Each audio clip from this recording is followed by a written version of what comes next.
أعوذ بالله من الشيطان الرجيم بسم الله الرحمن الرحيم وَلَقَدْ أَنزَلْنَا إِلَيْكَ آيَاتٍ بَيِّنَاتٍ وَمَا يَكْفُرُ بِهَا إِلَّا الْفَاسِقُونَ أَوَكُلَّمَا عَاهَدُوا عَهْدًا نَبَذَهُ فَرِيقٌ مِّنْهُمْ بَلْ أَكْثَرُهُمْ لَا يُؤْمِنُونَ وَلَمَّا جَاءَهُمْ رَسُولٌ مِّنْ عِندِ اللَّهِ مُصَدِّقٌ لِمَا مَعَهُمْ نَبَذَ فَرِيقٌ مِّنَ الَّذِينَ أُوتُوا الْكِتَابَ كِتَابَ اللَّهِ وَرَاءَ ظُهُورِهِمْ كَأَنَّهُمْ لَا يَعْلَمُونَ صدق اللہ العظیم۔ حاضرین و ناظرین، یہ سورہ بقرہ کی 3 آیتیں ہیں، 99، 100 اور 101، 99، 100 and 101۔ ان 3 آیتوں کی تلاوت کی گئی۔ آپ جانتے ہیں کہ یہودیوں کی بری خصلتوں میں سے ایک خصلت یہ تھی کہ وہ اللہ تعالیٰ سے کیے ہوئے عہد کو توڑا کرتے تھے۔ میثاق کا لفظ اس سے پہلے آیا، وَإِذْ أَخَذْنَا مِيثَاقَكُمْ وَإِذْ أَخَذْنَا مِيثَاقَكُمْ کا لفظ آیا۔ ان سے عہد و پیمان لیا جاتا تھا یہودیوں سے، مگر یہودیوں کی خصلت یہ تھی، بری خصلت یہ تھی کہ وہ اس عہد و پیمان کو توڑ دیا کرتے تھے۔ جو قول و قرار ان سے لیا جاتا تھا اس کو وہ بالکل اپنی زندگی سے پھینک دیتے تھے۔ نبی کریم حضرت محمد رسول اللہ صلی اللہ علیہ وسلم نے ان کو یاد دلایا یہودیوں کو کہ دیکھو تم نے فلاں عہد کیا لیکن تم نے عہد کو توڑ دیا۔ تو یہودیوں نے صاف انکار کر دیا کہ ہم سے کوئی عہد لیا ہی نہیں گیا۔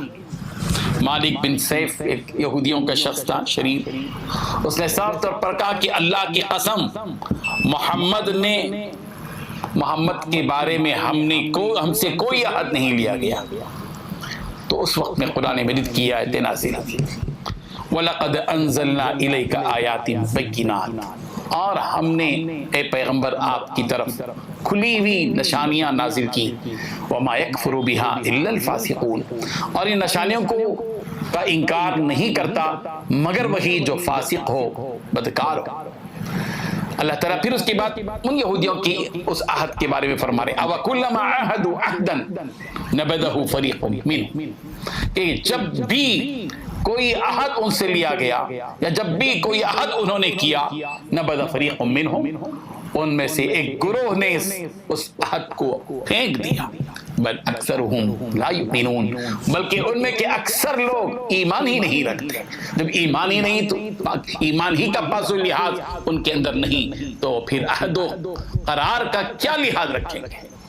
وَلَمَّا جَاءَهُمْ رَسُولٌ مِّنْ عِنْدِ اللَّهِ، اور جب ان کے پاس آئے رسول انہی کے پاس سے من عند اللہ، اللہ تبارک و تعالیٰ کی طرف سے جب ان کے پاس رسول آئے، آخری پیغمبر نبی کریم حضرت محمد رسول اللہ صلی اللہ علیہ وسلم آئے، مصدق لما معہم، ایسا نہیں کہ ان کے آتے ہی انہوں نے پچھلی کتابوں کا انکار کر دیا، اس کو جھٹلا دیا، نہیں، بلکہ مصدق لما معہم، ان کے پاس ان اہل کتاب کے پاس جو کچھ موجود تھا، جو کتابیں موجود تھی، وہ تصدیق کرتے ہوئے آئے۔ اس کے باوجود بھی نبذ فریق من الذین اوتوا الکتاب کتاب اللہ وراء ظہورہم، تو ان اہل کتاب میں سے ایک گروہ نے اللہ کی کتاب کو پس پشت ڈال دیا، پیٹ کے پیچھے پھینک دیا، ڈال دیا، کأنہم لا یعلمون، ایسے پیٹ کے پیچھے اس کتاب کو پھینک دیا کہ گویا کہ وہ بالکل جانتے ہی نہیں کہ یہ اللہ کی طرف سے اتری ہوئی کتاب، حالانکہ وہ جانتے تھے، ان کو معلوم تھا کہ یہ آخری پیغمبر ہیں اور ان پر جو اتری ہوئی کتاب ہے وہ اللہ تبارک و تعالیٰ کی آخری کتاب ہے، لیکن اس کے باوجود اہل کتاب میں سے ایک فریق نے، ایک گروہ نے اللہ کی کتاب کو اپنی پیٹھ پیچھے ڈال دیا۔ ضرورت ہے اس بات کی کہ اس حقیقت کو سمجھا جائے کہ یہ اللہ کی کتاب ہے۔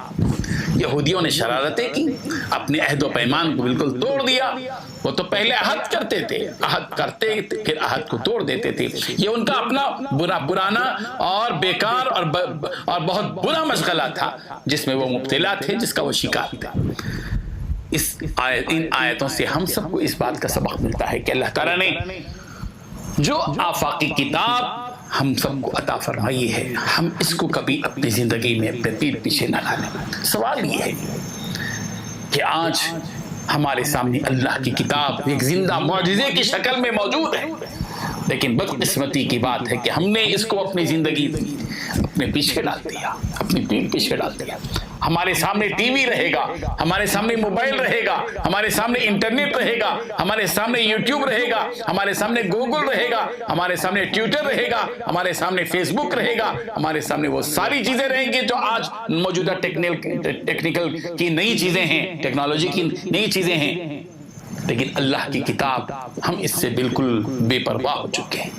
اللہ ماشاءاللہ جو لوگ اللہ کی کتاب کو پڑھتے ہیں، سمجھتے ہیں، اس کی تشریح میں، اس کی تفسیر میں اپنی زندگی کھپاتے ہیں، وہ اور بات ہے، لیکن عام طبقہ مسلمانوں کا اللہ کی کتاب کو وہ اپنے پیٹ پیچھے ڈالا ہوا ہے۔ یہ بہت بڑا جرم ہے جس میں ہم مبتلا ہیں، اور اس کی نحوست یہ ہے کہ آج زندگیوں کے اندر سکون نہیں ہے، گھروں میں برکت نہیں ہے، اللہ کی رحمتوں سے محروم زندگی بسر کر رہے ہیں۔ ضرورت اس بات کی ہے کہ ہم اس جانب پہل کریں، اللہ کی کتاب کی طرف آگے بڑھیں، اس کو اپنی کتاب، اپنی اللہ تبارک و تعالیٰ کی طرف سے دی ہوئی اپنی کتاب ہے، جس کتاب کو سینے سے لگائیں اور اس کو چومیں اور اس کو پڑھیں، اس کا مطلب سمجھیں اور اس کو لوگوں تک پہنچائیں اور اس پر عمل کریں۔ یہی ہے وہ پیغام جو ہم سب کو ملتا ہے۔ اللہ تعالیٰ ہم سب کو عمل کی توفیق عطا فرمائے۔ وآخر دعوانا ان الحمد للہ۔ لا إله إلا الله